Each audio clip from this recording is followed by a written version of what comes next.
Okay, so this is one of the series I think that we both were like super hopeful for, but Yeah, it turned out a little anticlimactic. Like it's the Hawks versus the Knicks, and I thought these were two super evenly matched teams in terms of seeding, in terms of the way they played. That like the kind of stars they had.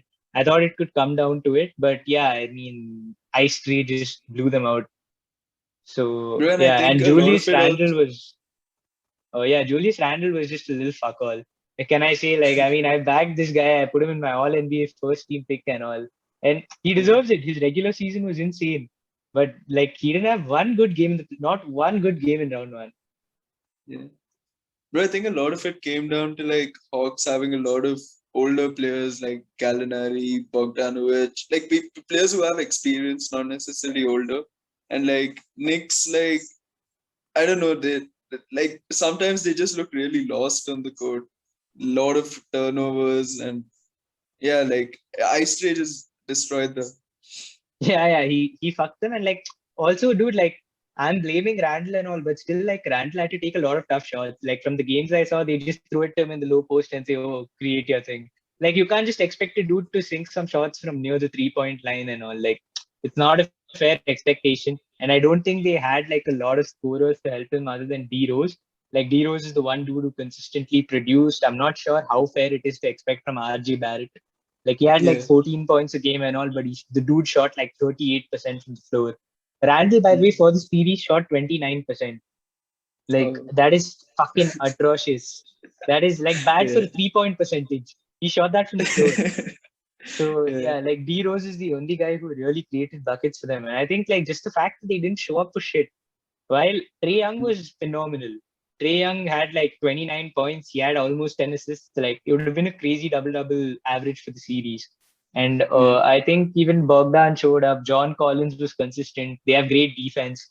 Like, dude, Yeah. this John Collins Clint Capella pair inside is damn underrated in my opinion. Honestly, yeah. Like they could honestly get like considering how Embiid's probably gonna miss a few games in the next series, they actually could give Sixers a run for the money considering they might just dominate the paint. Like Dwight Yeah. Howard's good and stuff, but he's not gonna go against both Clint Capella and John Collins. Yeah, agreed. Like I think Clint Capella is like a very snubbed DPOY candidate in my opinion. Like he's some tough motherfucker, tough as nails. And like Mm. even if Embiid was there, I'm not saying these guys could beat the Sixers, but I think they can make Embiid work for his 30 points or 35, whatever he's gonna get. Mm-hmm. And if they like reduce his percentages, if they tire him out, then I think like that's the closest chance they have to, capturing the series. Yeah, yeah, definitely. What else? Like, dude, also like I like the role which Trey Young's taking now, like as he's getting better in the NBA, like the villain role which he took at Madison Square Garden, like how he was talking shit not only to players, even to the crowd, Spike Lee, everyone. Dude, every single player who's ever played the Knicks has talked shit to Spike Lee. Like, Spike Lee talks more shit than 90% of the NBA. Like, he thinks he's out there on the court. I don't know who the fuck he thinks he is, but yeah, like, I'm glad like Trey Young has the balls to sort of do that. And he's just like, what, in his Yeah, third year in the league. So you don't normally yeah, like expect that from those kind of players. But him and Luca are clearly special. And I think a lot of people like forget how good he is because Luca had the chance to show his playoff acumen last year, but Trey is mm, doing that this year, like, and he's like just as good. Like, and if he gets like a little better on defense, like, dude, he's scrawny as shit. And like, I think that's gonna be a real problem against bigger guards. Like, if you're gonna get yeah. marked by Drew Holiday, he's gonna beat the shit out of you. And I think like that's gonna fuck them at some point. But let's see how they even fare against the Bro, yeah, Sixers like and Ben I Simmons. exactly like the Ben Simmons matchup will be interesting. Like Ben Simmons is a Defensive Player of the Year top three finalist, and like I'm actually really excited to see how he's gonna guard Trey Young, and like if he's actually that good, like Trey Young, whether it was just because the Knicks are bad or whether the Hawks can actually back it up.